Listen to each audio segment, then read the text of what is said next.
Hello. Hello, everyone.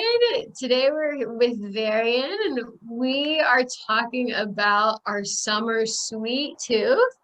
And she's going to share with us all ways to try to beat it so that we're not going after cravings, chasing things, wanting ice cream every minute of the day.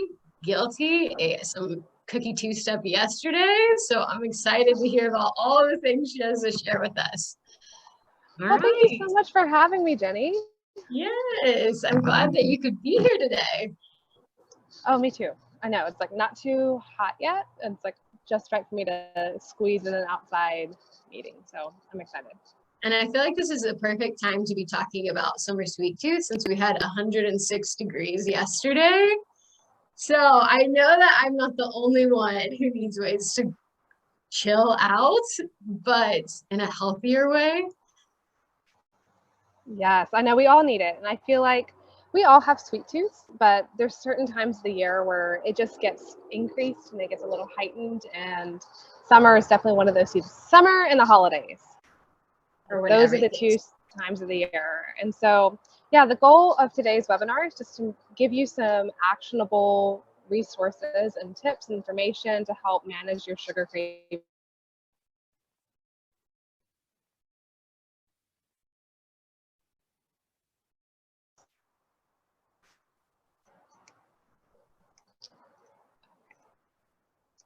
oh, okay. Go. Switching over. All right. Okay. So today we're talking all about summer sweet tooth, what to do about it. Just quick introduction. I'm Varian Hans. I'm a nutritional therapy practitioner. I'm based out of Georgetown. I do work with clients in person and virtually. I do multiple things. So I meet with clients one-on-one. I teach group classes, and I'm also a personal chef as well, if that's something that I find that people need some help with, just where they can get back to their life and not worry about the kitchen.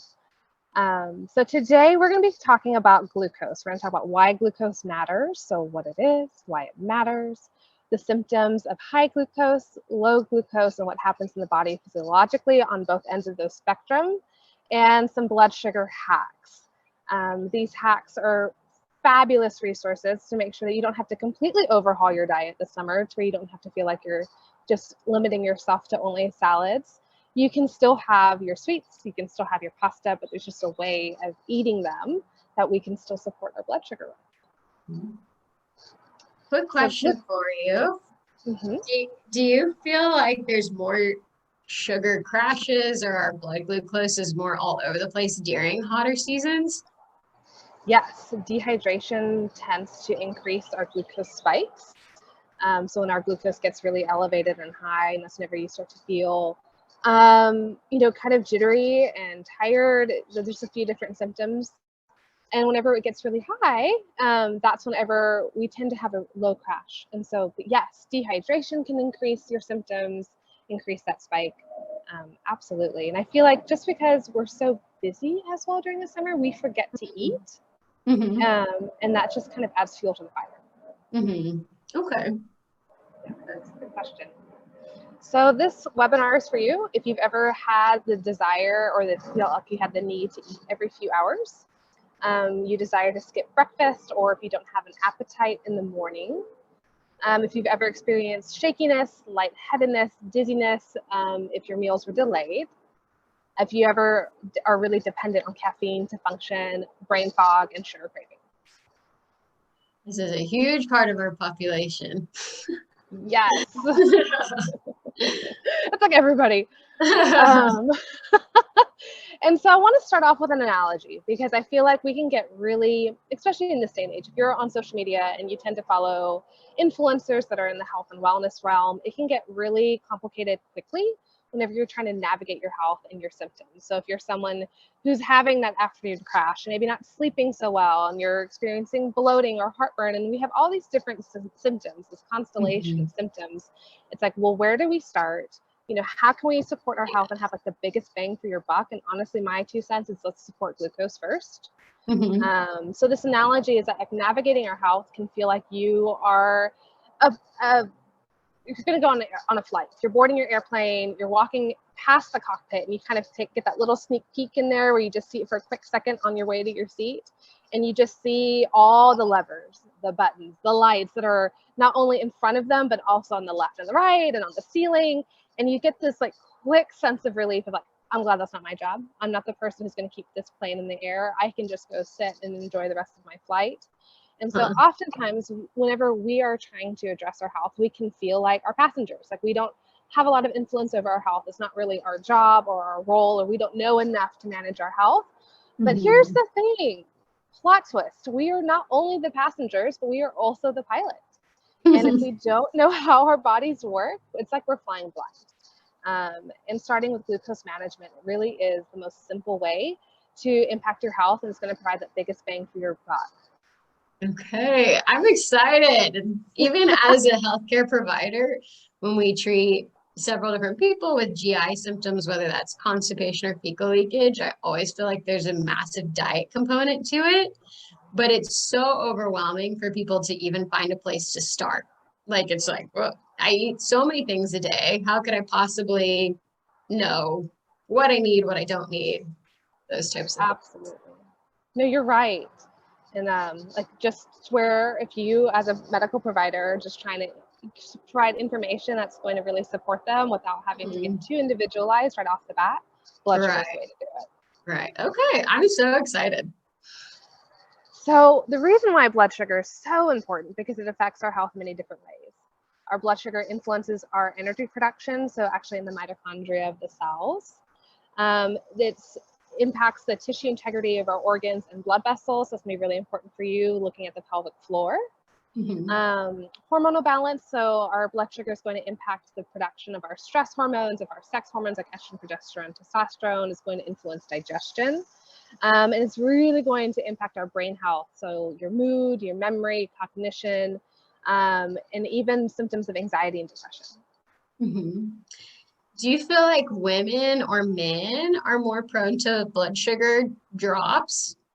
That's a good question. I feel like it's equal across the board. Okay. There was a really interesting study done where they were wanting to see and understand. So we know that diabetics, so whether you're type 1 or type 2 diabetic, they're experiencing big glucose swings. So really elevated glucose and then it drops down really low. So we call it a glucose roller coaster.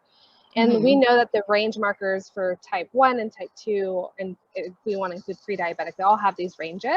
They took healthy individuals that were not pre-diabetic, diabetic at all, and they decided to see what their blood sugar swings were doing. And what they found was that the majority of the test subjects, I think if I'm remembering, it was like maybe 75% of them, but we can definitely say it was almost all of them. It was a big majority.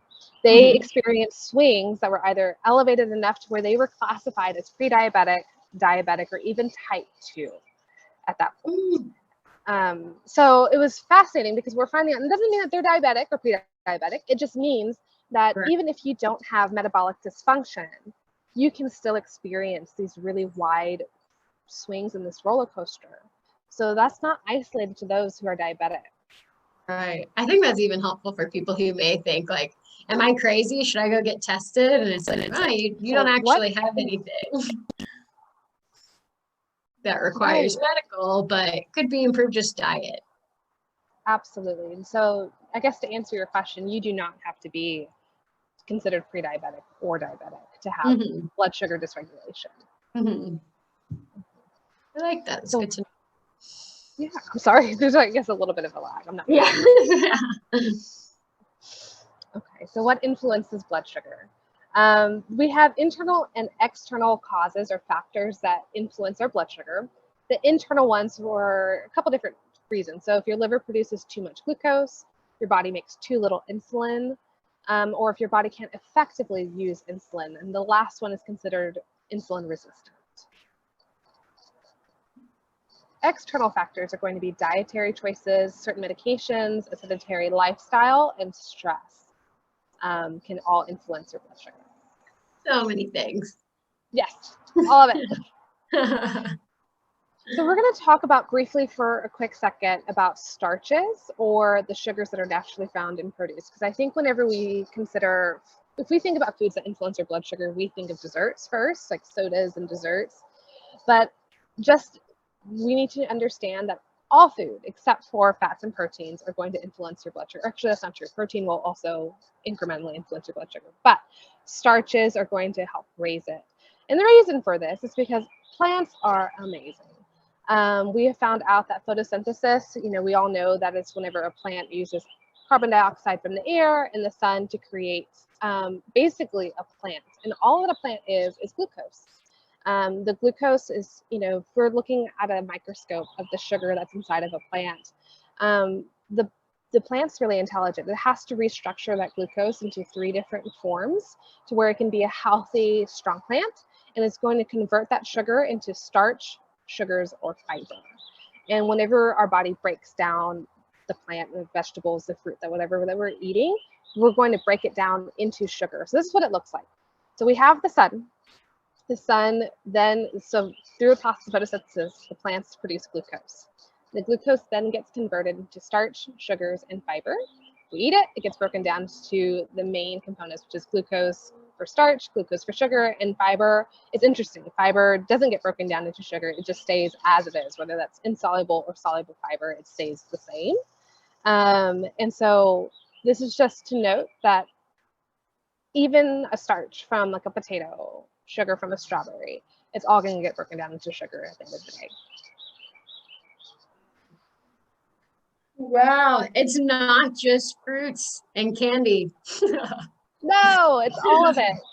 And so we're going to talk about like how to manage your blood sugar. I'm not saying that starches and sugars need to be villainized at all. We just need to know they get broken down into their building blocks of sugar. Okay. And I'm assuming that there's sugars that actually help keep your blood glucose levels stable rather than fluctuating so drastically. Absolutely. And we need that. I mean, glucose is a form of energy. And so our brain needs that to function. Our muscles need that to function. The body needs a certain amount of glucose to be healthy. It's just whenever it's in excess or there's metabolic dysfunction, then we have an issue.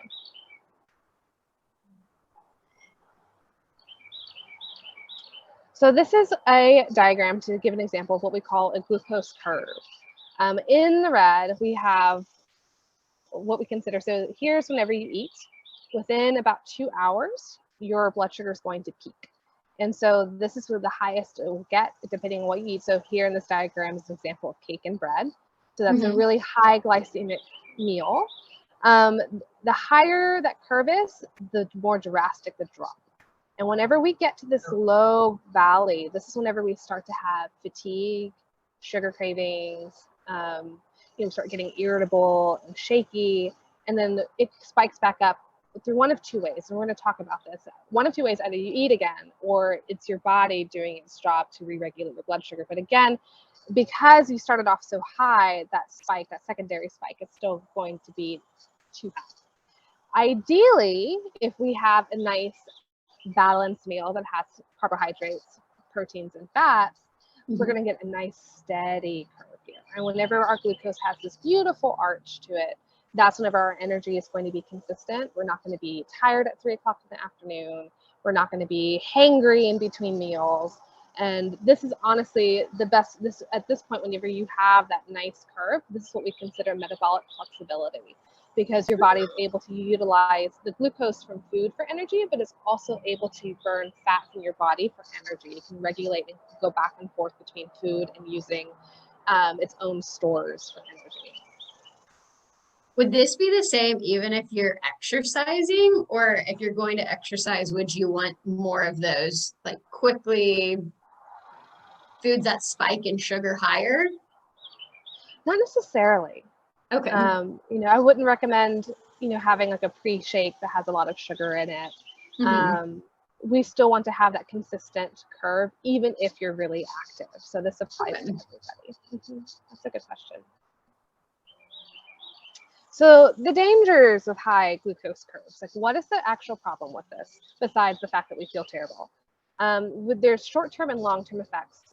Some of the main and most common short-term effects are going to be the consistent hunger, cravings, chronic fatigue, poor sleep, because your blood sugar doesn't just stop while you sleep. your blood sugar is still going to be regulating itself while you overnight.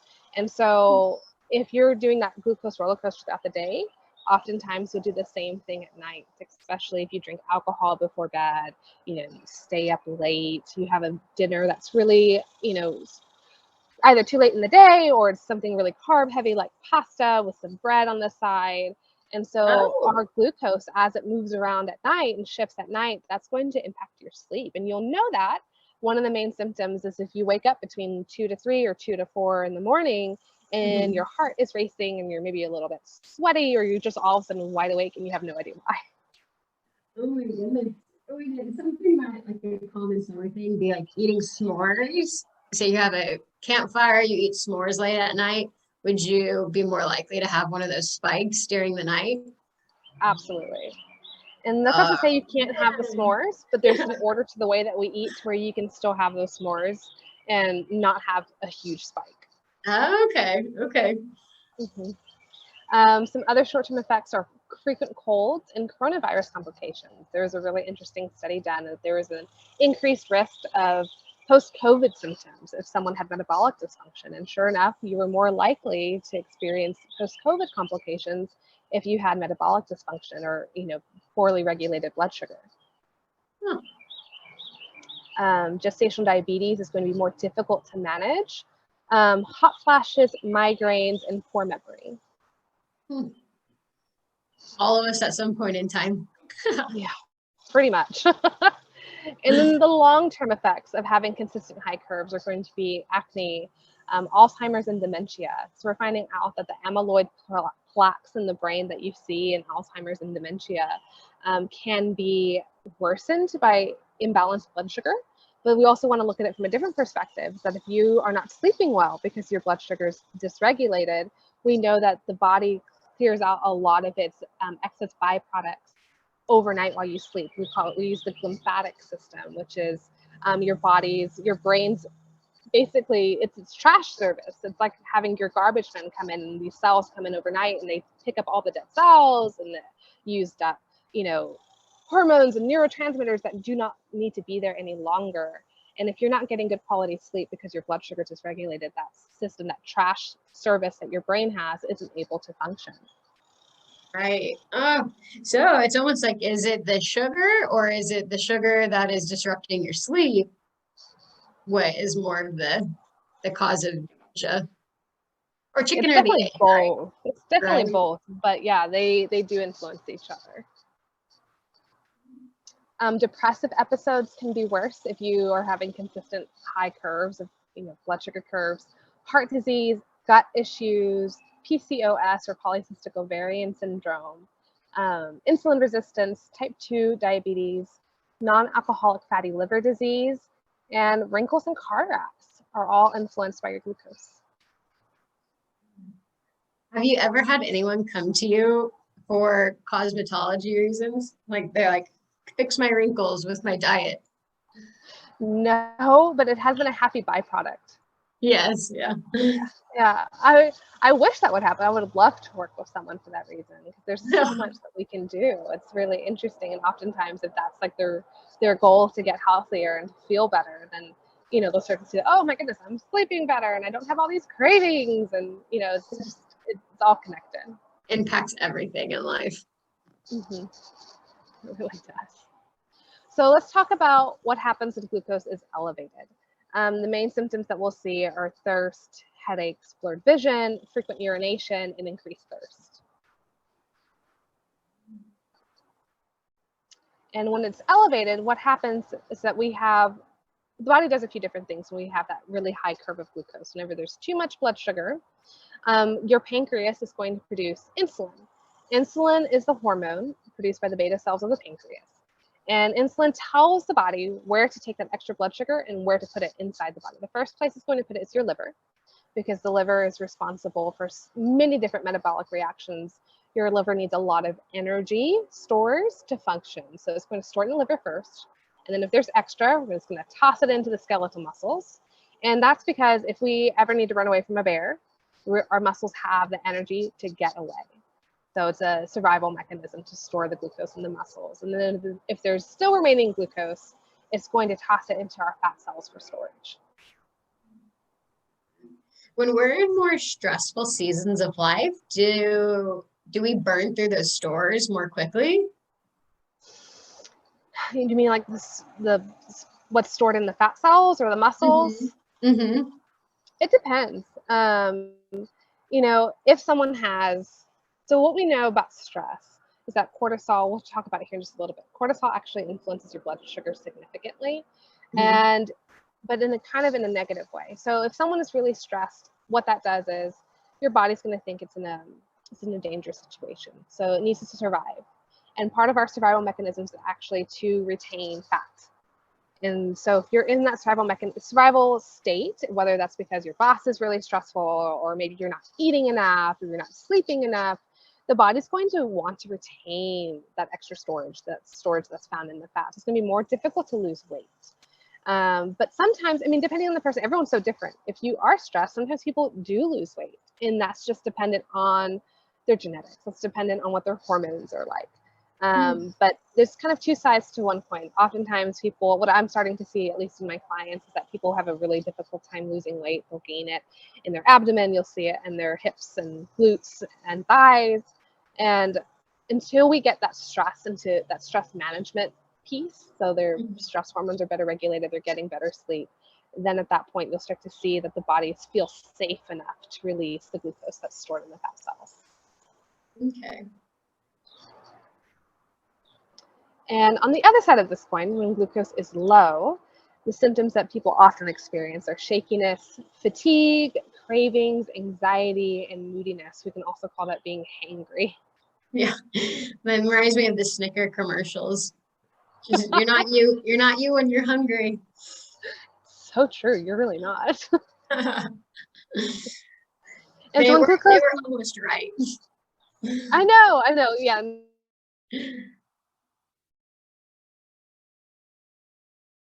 Maybe not have a Snickers bar. So when glucose is low, the process that the body does to help manage this is that if your glucose is low, you can do one of two things. You can eat to help bring it back up. But before you eat, the body is going to do first things first. The pancreas is going to release glucagon, which is a different hormone. Glucagon is produced by the alpha cells of the pancreas.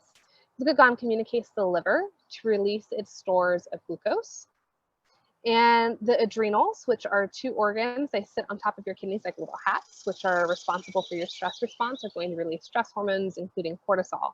What this does is that cortisol also communicates to the liver to release its glucose stores to help rebalance your blood sugar levels. It's going to re-raise it.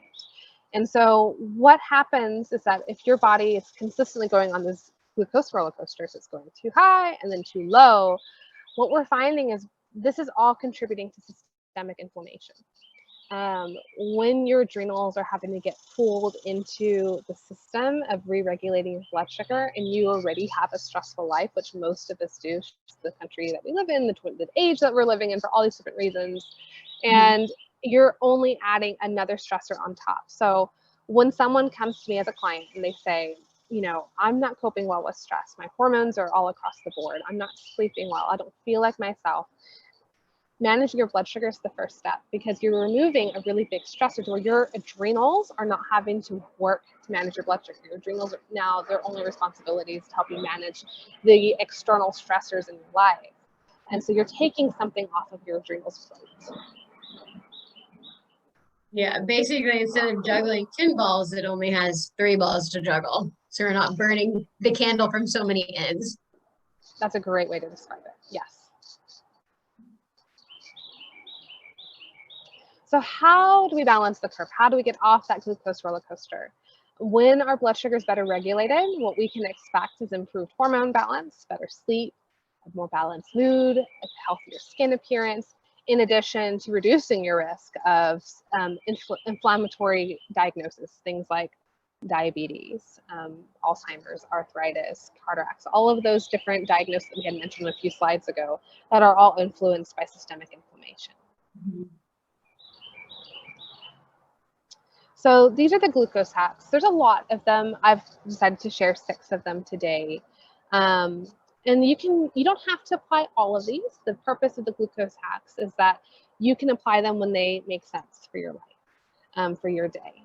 And you don't have to apply all of them. You don't have to apply them every single day, just whenever it makes sense and is reasonable for you to do so. These are things that can impact your glucose curve significantly. The first one would be to eat in the right order. Ideally, from a glucose perspective, we should eat our vegetables first, and then eat our proteins and fats, and finally the starches or carbohydrates or sugars.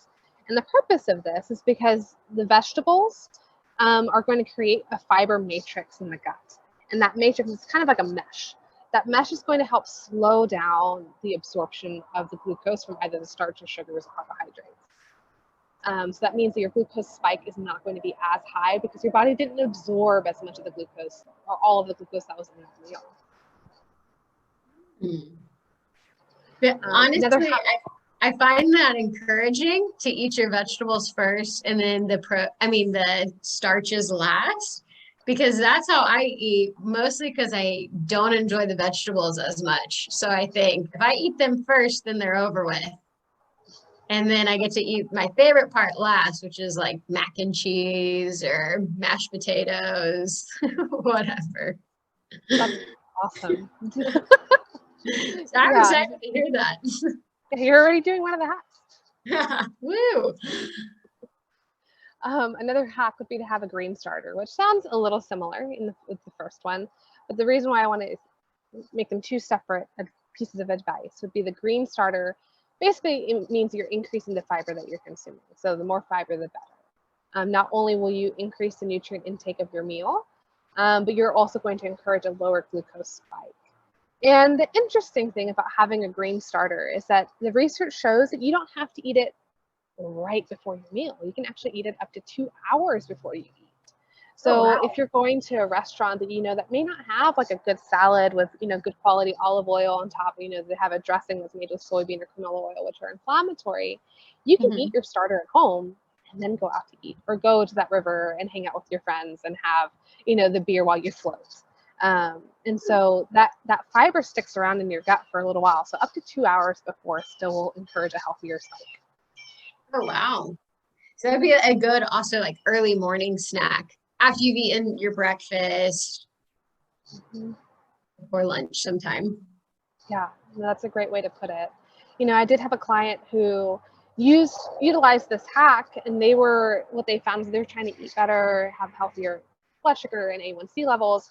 And they found that whenever they went out to eat with their friends and they were eating a salad in front of them, their friends would look just in good nature, but sometimes it doesn't come across a great way. But they were giving him a hard time, saying that, oh, are you trying to eat healthy? You're just eating rabbit food. They're just playing around, but it's still kind of hurtful. So he would eat that starter before he went and had lunch with his friends or family to avoid those kinds of awkward conversations. Right. And I feel like sometimes people say that out of maybe their own insecurity, or like they feel guilty that they are not eating healthy. So unintentionally, they end up kind of shaming someone for doing the right thing. Exactly right. The third hack is going to be having a savory breakfast. And if we start our day with a pastry, a sweet coffee, that is a surefire way to kickstart that glucose roller coaster. And so, because remember, the higher that glucose spike, the faster and deeper that drop is going to be.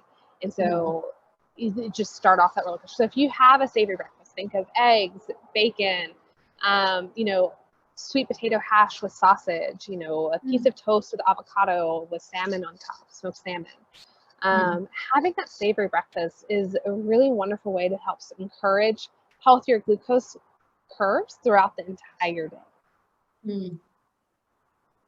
That makes total sense to me. I feel like every single time I've eaten a donut for breakfast, an hour later, I just feel lightheaded, not good. Like I can feel that I need something more stable.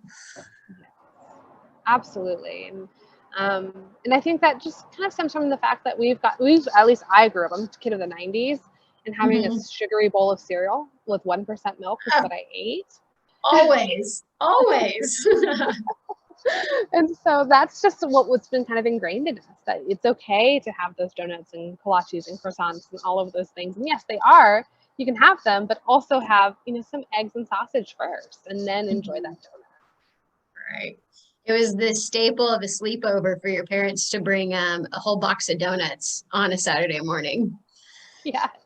And it still is. We see it on Sundays at church. We see it at birthday parties. You know, it's still the same. Right. So another hack would be to have a dessert after a meal. Because if we know then that postprandial, which is what we call after eating, that time after we ate a meal, that postprandial season or moment, time, whatever you want to call it, having that sweet dessert after you eat will encourage a lower glucose spike. So this is to say that you can still have the ice cream sundaes, you can still have the popsicles in the summer, just have it after a meal. No dessert first. No dessert first. Having a postprandial walk is a fabulous thing to do. It doesn't have to be very long. Even a 10-15 minute walk is all you need. So go on a walk, do a few squats. But the purpose of this is that if we encourage our muscles to work after eating, your muscles are going to need that energy. So your muscles are going to be they're going to have an increased ability to take in more glucose because they were active and being utilized. Okay. A savory snack versus a sweet one. So you can still snack, but depending on sweet treats, so having a candy bar because the stickers told you that's yourself when you're hangry. A Coke, even if it's a Coke Zero, something like that. Having a savory snack instead of something sweet is going to give you more consistent energy because your blood sugar is better regulated. And like you said, if you have that donut first thing in the morning, you're going to be tired an hour and a half later. It's because you're getting that low valley. And so that savory snack is going to help keep your blood sugar consistent where you can have that mental cognition and energy to function. And I feel like when I eat sweets, like if I start off the morning with sweets, then I just crave more sweets. And it's this rapid cycle of spike, crash, spike, crash. Mm-hmm. Yeah, it's intense. And the reason for that is that our blood sugar we are more sensitive to a glucose spike in the morning. It's because we naturally fasted while we slept. And even if that 6, 7, 8 hours, if you're someone who doesn't, sleep a whole lot, that is a good amount of time where you weren't eating. And so we are going to be more sensitive to glucose in the morning. We're going to be more sensitive to glucose or sugar in our food if we're stressed, if we're dehydrated. We're finding out that stress is a huge factor for someone developing diabetes. You can have someone who eats a beautiful diet. They don't have a history of diabetes in their family, but if their cortisol is really elevated consistently and they're constantly stressed, they are going to be more inclined to developing metabolic dysfunction just because of the stress. Wow. Kind of a scary statistic. So interesting. But what I love about glucose management is that it doesn't take much to positively influence your health. This is not like a supplement that you have to take for 3 months before you notice a difference, or going on your walks to help support your mental health, where it maybe takes a few weeks for you to really notice that change. Blood sugar is something that you can impact positively in a short amount of time. Yeah, and none of these really cost extra money either. No, the purpose of these is that you can apply them no matter what kind of diet you eat, what your schedule is like. These are just tips to help regulate your blood sugar without having to completely overhaul your diet. And so not to say that you should always depend on, processed foods to function. We need to have a healthy diet, but these are some just tips that can get you through the summer. Yeah, I feel like they're really helpful. Really, really easy to apply to anyone's life. You don't have to go out and do a huge grocery haul. Don't have to apply for supplements or get an order of them or anything like that. Just being more mindful of what you're doing during the day. Absolutely. No, you're right. So let's do a quick recap. So managing your glucose is going to provide a really big bang for your buck from a health perspective. It's going to influence your hormones, your sleep, your stress management, digestion, your inflammation levels, and then it's also going to reduce your risk of developing inflammatory diseases like diabetes, pre-diabetic, becoming pre-diabetic, having Alzheimer's, dementia, arthritis. And it's obviously going to help your skin health, which I think a lot of us are concerned about as we get older. We want to make sure that we age well, and managing your glucose is a great way to do that. Sugar, starches, stress can all cause a glucose spike.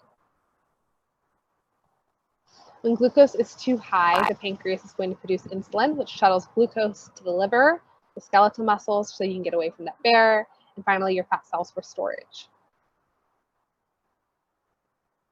When glucose is too low, the liver is going to release stored glucose, and your adrenal produces stress hormones to help encourage that release of sugar from the liver.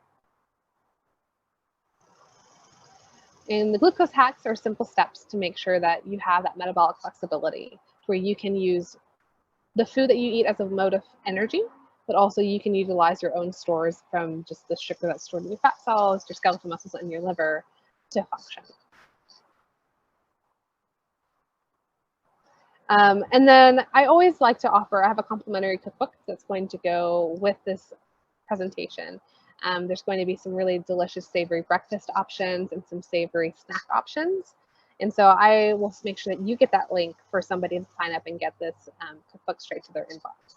Yes. So this whole talk will be on our YouTube page, and it will also have the links to the presentation and to the cookbook.